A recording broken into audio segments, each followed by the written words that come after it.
Έχουμε μαζί μας και τον Κωνσταντίνο Πιτσάκο, ο οποίος πέτυχε το τελευταίο γκολ της Εθνικής σε αυτό το τουρνουά στο Ευρωπαϊκό Πρωτάθλημα Εφήβων K18 και ήταν το νικητήριο στον μικρό τελικό με την Ιταλία στο 12-11 και ήταν αυτό που έδωσε και εν τέλει το χάλκινο μετάλλιο.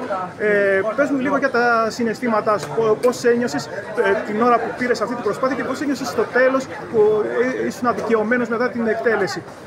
Δεν το σκέφτηκα ότι είναι το νικητήριο σου. Είδα τον τερματοφύλακα να είναι λίγο πιο έξω.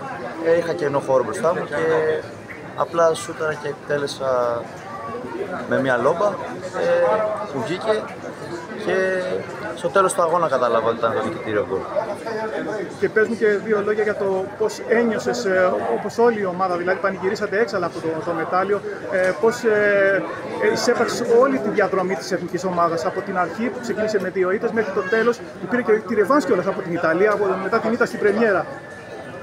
Εντάξει, κάναμε ένα κακό ξεκίνημα θα λέγαμε, αλλά το διαχειριστήκαμε, μείναμε πιστοί στο πλάνο του προπονητή μας και εμφανιστήκαμε πιο έτοιμοι στα επόμενα παιχνίδια. Υπόθηκε κάτι συγκεκριμένο πριν από το παιχνίδι με την Κροατία όπου σας έδωσε το ειστήριο για την τετράδα. Ο προπονητής μας πάντα μας πίστευε.